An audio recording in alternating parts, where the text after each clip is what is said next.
crowd got quiet. Must be my cue to get things going. Welcome, everybody. My name is Bill Conover. I direct the Spiritual Life program here at Beloit, and you are in the room for the first in a series called Intersections. Committees don't often come up with memorable language, but one group did about a year or two ago. They talked about intercultural engagement, and a phrase that I really love. They said their vision was a Beloit where intercultural engagement would be ordinary and safe, expected and inevitable. I like that combination. So this is a series that's sponsored by Critical Identity Studies, the Office of Intercultural Affairs, the Religious Studies Department, Philosophy and Religious Studies, and the Spiritual Life program, to talk about the intersections of identities in our lives. Who we are is never reducible to like a list of roles and identity, but when real people take the time to reflect with us about certain identities that come together in their lives, especially when those identities are misunderstood, ignored, or even targeted in our culture, we all benefit from the illumination and openness. So I think we're really honored to have these four folks come up with candor and grace just to tell us a little bit about what it's like to be Muslim and American. I want to introduce our panel. First of all, the moderator this evening is Professor Deborah Majid of the Department of Religious Studies, Philosophy and Religious Studies. And then to her right is Mohammed Abed. He's a sophomore at Beloit College. A lot of you already know Mo. And he's a biology major, somewhere in that large umbrella. And he's from Gridley, Illinois. Okay, to his right is Sally Urshan, who grew up in southwest Wisconsin. He's been in Beloit for about 3 years, not formally associated with the Beloit College community, but he is a member of the Beloit Muslim Center, and we've gotten to know each other over the last couple of years. Sally, welcome, and thank you for coming. And then to his right is Catherine Bronson, who is a faculty fellow in Departments of Modern Languages and Philosophy and Religious Studies, and also a native of the suburbs of Chicago who spent some good time in Syria, but did her graduate training in Chicago and has been here now for a little bit more than a year. So, with that, I turn this over to Professor Majid. Oh, wait, not quite. Just very briefly, I'm gonna go up the aisles here as we get started and hand you index cards and pencils. There will be a chance for you to write down questions, pass them forward if you've got some to ask. So I will do that in a moment. Even have little pencils for you. And I also wanted to let you know that Sally and the Muslim Center have a whole bunch of these beautifully wrapped Qurans, and on the back an illustrated guide to Islam, and they're on the bench out there. Anyone here is welcome to pick one up and take it with you at the end of tonight's panel. Thank you very much. Yeah. Thanks, Bill. We're going to start this evening talking about our journey to Islam. Who wants to begin? Yes, I've been appointed. So my name is Saleh Urshan, and I was born and raised in southwest Wisconsin. I was actually born in Dubuque, Iowa, and then I always say raised on the good side of the river. But so being raised in that area, I was brought up as a Catholic, and essentially over the years kind of was always, I guess, enamored of following along with the teachings of faith and things like that. So I was a pretty good student in my Catholic school. But when I was about 10 years old and we were being taught First Communion, I asked the priest, how is it that after all this, the teachings of the Ten Commandments and things that we were talking about, a God that is as he was and always will be as he was, how did that God somehow now become a human being and then was killed? And I was 10 years old, so I didn't mean any harm with the question. I was sincere in asking it. But for the first time, I had essentially kind of stirred a bee's nest that I never knew existed, in fact. The priest called my parents and essentially kind of said that I was disrupting the class. And our family had a nun in the family, and my mom called her right away and said, I think we've got a project here. We've got to work on this guy. And so for the rest of my childhood and into my young adulthood, my mom was always keeping a pretty close eye on making sure that my spiritual development was staying on course.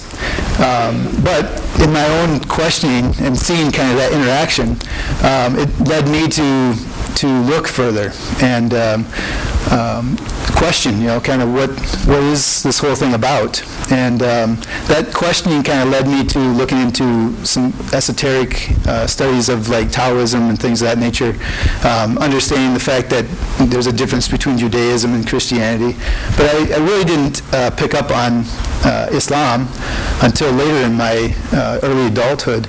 And in that portion of it, I had just recently moved to Madison, Wisconsin, and it really happened without my seeking it. Essentially what happened was in the room, the apartment building I was staying in, I met this exotically beautiful lady who I didn't know, where she could have come from. And so as I approached her and asked her, that conversation kind of led to her telling me to kind of stay away from her, until finally she did agree to go for a walk. And in that, I started asking her, like, why so much distance? And she said, I have to marry a Muslim man. And I said, well, I'm not trying to marry you, But that led me to say, then where did you hear that, or who told you that? And she said it was in the Quran. So I said, well, what is this? I've never heard of this Quran. And then in getting to know her, I learned more about Muslims and Islam, and I only had a vague reference of these things, mostly from what I would hear in the news or different, mostly negative connotations. So in having her let me know that there was this thing called the Quran, I thought to myself, well, if I ever get a chance, I'll try to pick one of those up. And a couple months later, I had moved down south and was down there. I had taken on the project of reading the Bible, actually, for the first time on my own. And then at the time, it dawned on me, like, I should go and get a Quran. And so I went to the local bookstore and just found whatever was on the shelf as far as the translation goes. And started to read the Quran and the Bible, and I came to the point of realizing that there were so many things, so many stories in the Quran that were similar to what I was raised with. And it dawned on me, is it possible that these world religions have never really sat at the same table and realized that they're so similar to each other? So the next part of what compelled me to further to look into this was, what's the difference then between these two faiths? Because what I found in the Quran is it talked about Jesus, and it didn't defame him or say that he's not real. It talked about Muhammad, it talked about Abraham, and it talked about all the famous prophets that we know about. Even Adam and Eve talked about these things. So many of the similar references were there, so I thought, well, what's the difference then? And what I've found over and over in the years and looking back and kind of reflecting on that, the real difference in Islam is the perspective of the oneness of God. And so this is what I found in having read this Quran was the answer to that question I had asked. What happened to this God that is as he was and always will be? And what I found is that the Quran kept God intact that way. He is the same God as he always was and always will be. And so that compelled me to feel very happy to be able to take on the faith. And one beautiful April day when it was slightly raining, I made the biggest step in my life. Two big things. I both took on Islam, and I took on that exotic woman that I had met that introduced me to the Quran. And it's been a wonderful journey since then. Shortly after, I had to start to learn how to do the prayer, and I didn't know how to do that on my own. So I essentially kind of made supplication and called upon God and said, I need somebody to be with me, somebody who can understand me. And I had started to go to the masjid, and I saw there the typical array of people from around the world, but I didn't find anybody who I could just ask a question and connect with on a basis of where I had come from. I was a little bit afraid that they might think I'm weird if I asked the wrong question. So thankfully, by God, the next one of the Jum'ahs that I came to, I met a man from Minnesota, and he became a real close mentor for me. And from after meeting him, I essentially learned. I took a journey to Germany, and from there met a man named Sheikh Abdelkader Asufi, who then shortly after became the teacher that I've kind of stuck with over the years to learn the basis of my deen from. And he also is a person who was raised in Scotland, actually, and then took on Islam in Morocco. So he has written a lot of different books that talk about some of the difficulties of filtering through, the cultural aspects of Islam and the religious aspects of Islam and making sense of it all. And so in having that, it's been a wonderful journey, I can say. The biggest thing that keeps dawning on me is how did I get here and how did this happen? I mean, I'm awestruck really over and over again by how amazing this path has been. So that brings me here tonight. Since I took on Islam, I've also tried to make myself available to speak to people of this society that I've come from, because I found very often that very educated people don't know much about Islam. So doctors, lawyers, professional individuals, but they just simply haven't asked the right questions or haven't found the right person to ask. And so I often try to make myself available to be able to have this type of an exchange where people can ask questions and get it from the horse's mouth, kind of. So that's my story. Sorry to be so winded. Hi, everyone. Thank you, Bill, for organizing this, and I think there were a number of other people also at the helm. So thank you, everyone. I think there's a few people here, Professor Majid and everybody on the panel. To sort of echo what Saleh said, there is one thing that I've been asked, or I had been asked again and again, and that was, so did you convert for your husband and things like that? And actually, I didn't. So I converted as a young woman. I was actually in college at that point studying philosophy and religion and sort of, flailing and looking around to see, where truth was and that sort of thing, whether it was in philosophical discourse or theology and religion, and of course we know those are all related. So I met some Muslims at the college I was attending at the time, and I was really struck by, I'll be honest, the sort of ritual and how they were sort of binded by this ritual, and I really liked that. And I think those who study religion in the audience know that ritual is such an important part of religion, and it's really binding, and being a part of a community is something that, frankly I miss being part of a tight community like this, and it was very nice. And so that led me to just, question the sources and to look at sort of the textual documents. I, started to read the Quran in translation, which then led me on a big journey to learn Arabic, and ended up here after teaching Arabic, and also in Chicago before that. But so I began to study the Quran. I read it in English, of course, at that point. And again, to reiterate what you said, there was a lot of common themes. As I've studied the Quran more, I found that although the stories are slightly different, the Quran has a totally different intention. So sometimes when it's measured by, I won't say an outsider, I don't like that word, but when it's measured in a way that someone goes to read it, especially in English, someone might say, well, the stories aren't exactly the same. They're different. That means it's corrupted or that it lost its way.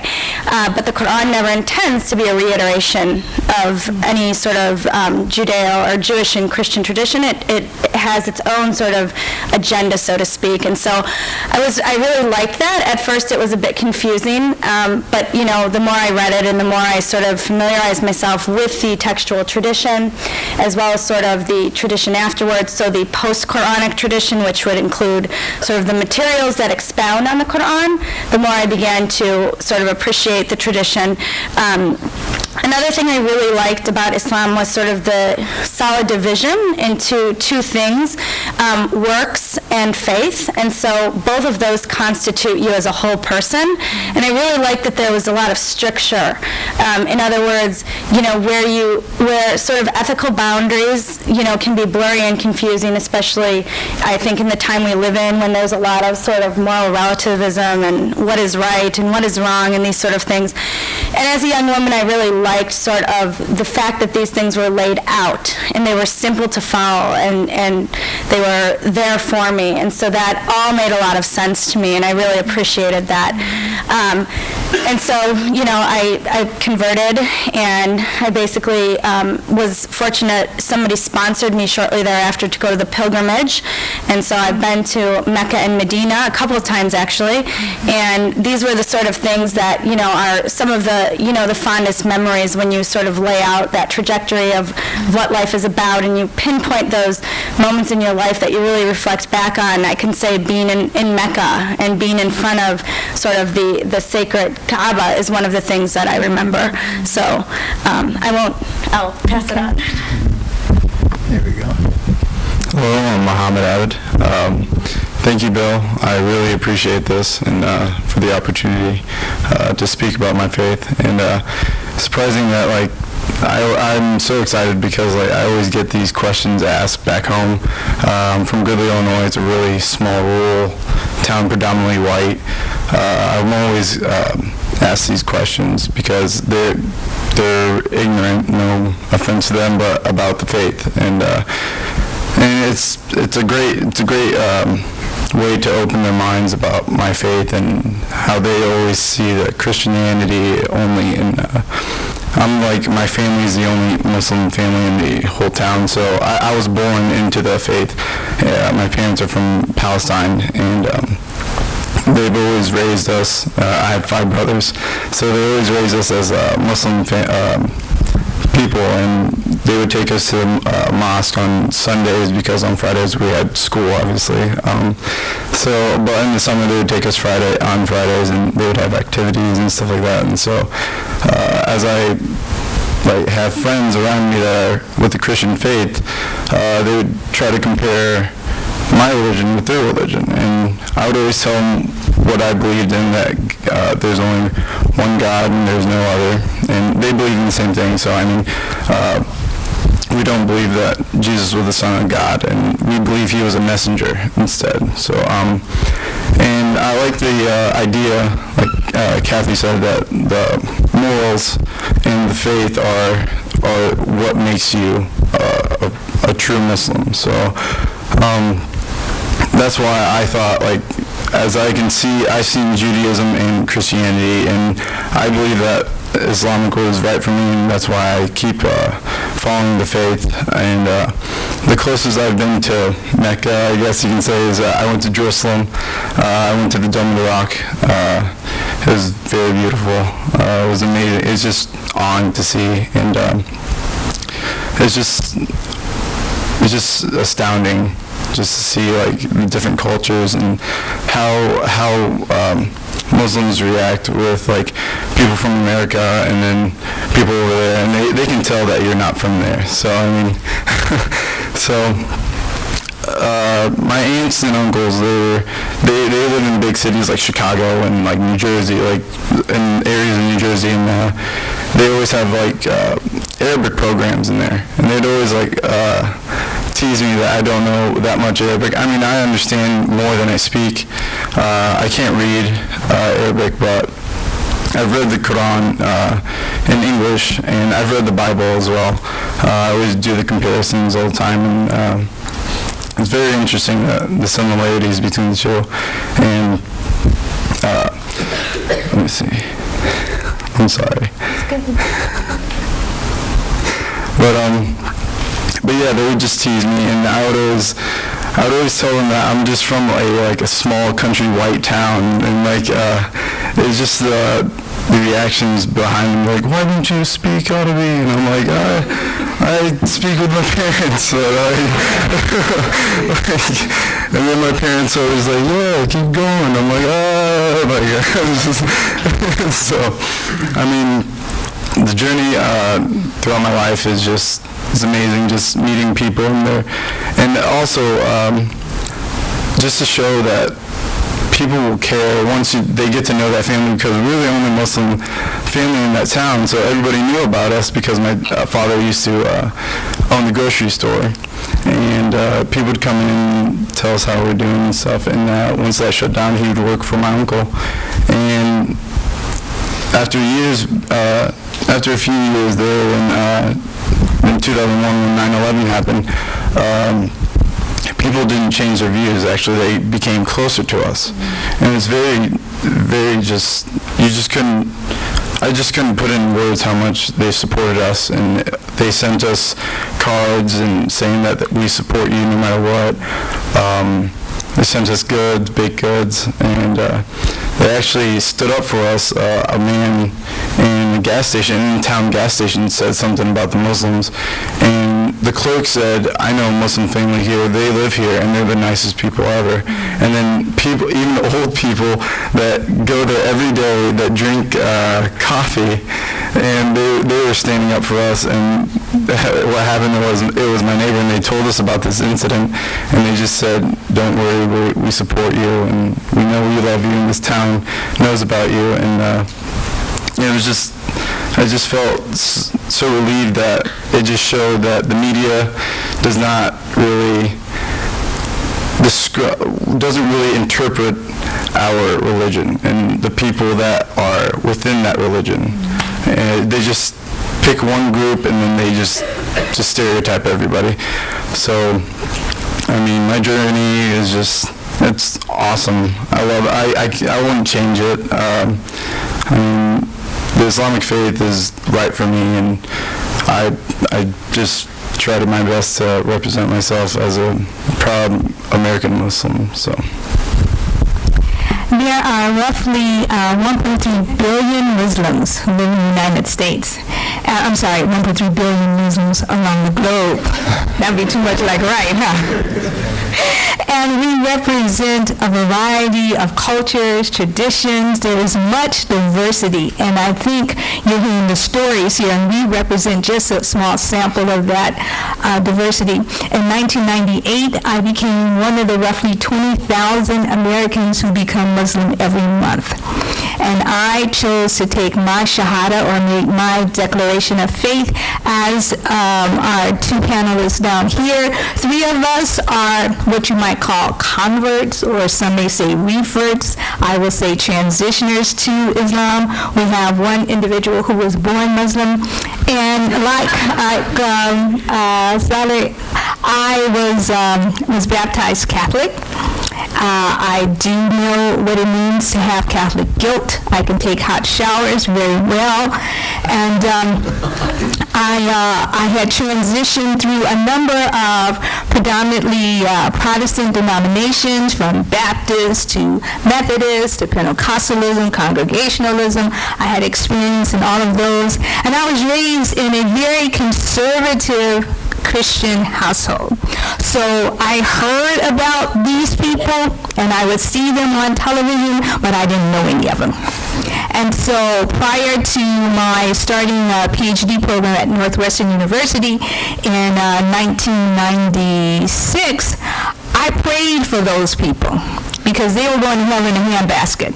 So I understood that they were in need of my prayer, that I was hoping that they would come to God the way they should, but I didn't need to have communion with them, I didn't need to talk with them, I didn't need to hang out with them, until I started doing a dissertation about them.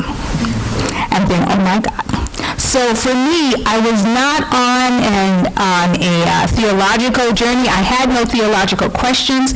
At the time, I was a minister in the United Methodist denomination. I was supposed to start a church in North Chicago.